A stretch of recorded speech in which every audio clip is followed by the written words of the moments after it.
Governor DeSantis just dropped a bombshell, admitting he cringes at some past statements made by the incoming University of Florida president. And trust me, you're going to want to hear why.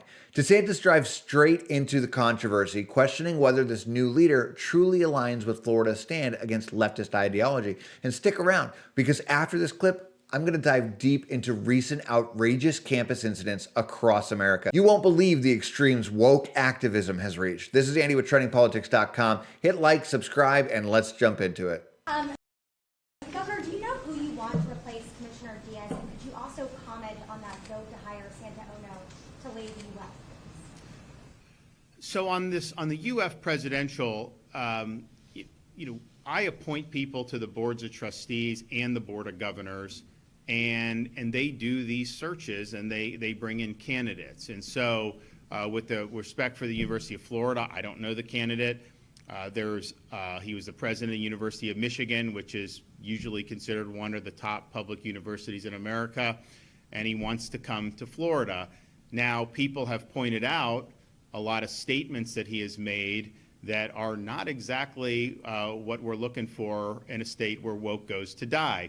And I cringe at some of these statements. But basically, I think the folks that were involved in the search, after having interviewed him, spent time with him, it's their judgment that he's really kind of reached the limit on the campus leftism, and he would want to leave Michigan, where that is prevalent, to Florida, where it's frowned upon, because he wants to be more in line with what Florida is doing in our policies. And they really believe that. Now, there's other folks that haven't necessarily talked to him. They see all these, and they're like, you can't do it. So he's going to go in front of the board of governors, and I appointed all those folks, and so they'll make the judgment. But people are saying, well, you could have a woke here. No, that's not going to happen, because if he were to go in and do that, he will lose his job in Florida. We have expectations about what we want in higher education.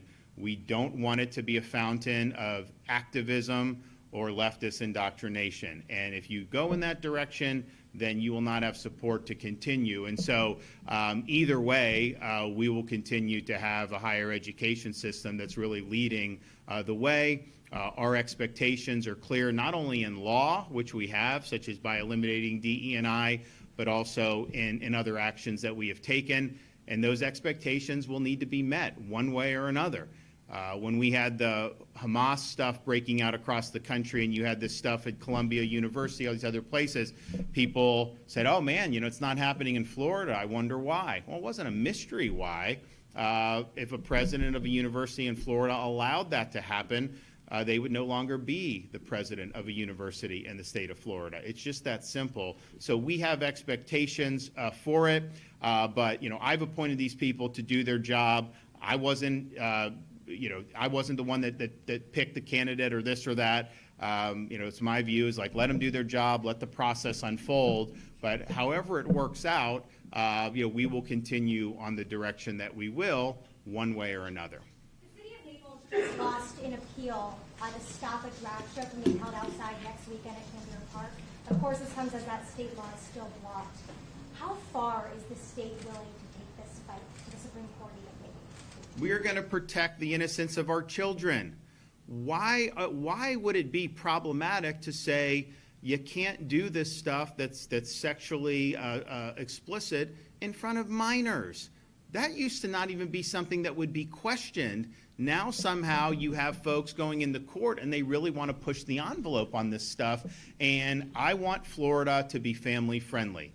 We fought the fight about the schools with the edge, particularly for the young grades, about, are you going to be like California, where you report to second grade and you're not learning math or English, you're learning about changing genders? That's unacceptable. And we laid down the marker here. So parents in Florida should know that we're on their side, and these kids should not be robbed of their innocence. So when you have some of this stuff where you'd have these establishments where you could have minors in there, and that's not consistent with good policy. So we stand for the protection of the children, and we're going to continue to do that. But let's look at the bigger picture here, because this issue goes far beyond just Florida. Across the country, universities have recently spiraled into chaos with insane policies and outrageous incidents driven by woke activism.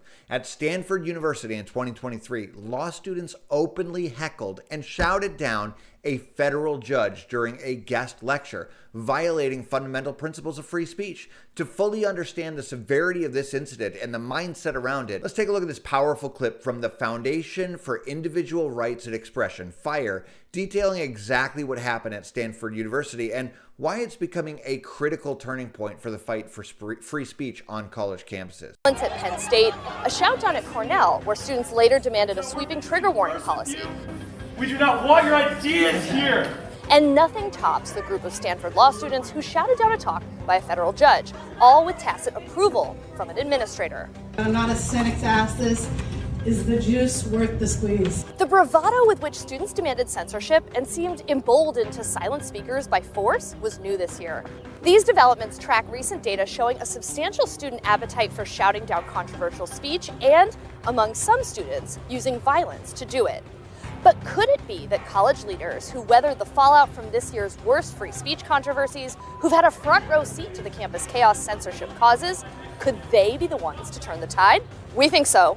It's happening. We're calling it the Stanford effect. After the massive international headline-making controversy that erupted in March over the Stanford Law shoutdown, Law School Dean Jenny Martinez responded with an unwavering defense of free expression. It was a 10-page free speech tour de force, one that's sure to be quoted from for years to come. Reading defenses of free speech takes up a good chunk of our day at FIRE, and this was arguably the best one we've read in a decade. The statement was widely applauded, and Stanford's president has since been on something of a campus free speech crusade, pushing for free expression and academic freedom at every turn. Then, just a few weeks later, came the Cornell student government's trigger warning resolution, which asked Cornell to force faculty to give trigger warnings for any content without limitation that might upset students. If that strikes you as excessive and a violation of academic freedom and, frankly, downright impossible, you and Cornell's president see eye to eye. She, alongside the Cornell provost, gave that request an immediate, firm no. Learning to engage with difficult and challenging ideas, they wrote, is a core part of a university education.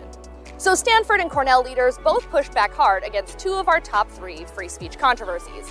What about Penn State?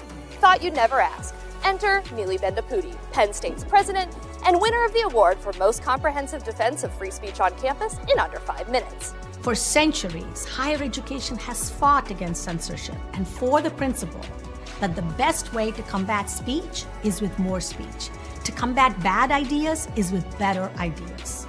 No hedging, no qualification, no apologies, just straightforward support for the value most fundamental to teaching and learning, and an accurate statement of the law at an institution bound by the First Amendment. Yale Law School in early 2023 faced intense criticism when students aggressively disrupted a bipartisan panel highlighting the deterioration of academic freedom. And at San Francisco State University in 2023, former NCAA swimmer Riley Gaines was violently mobbed and held captive by protesters after speaking out against allowing biological males to compete in women's sports. In October 2023, students at Cooper Union College in New York openly demonstrated support for Hamas, alarming the community and sparking outrage nationwide. These recent examples clearly illustrate how far universities have drifted from their true mission of education and open discourse. They've instead embraced radical ideology. They've suppressed free speech and allowed activism to overshadow learning. We can't afford to allow these dangerous trends to continue unchecked.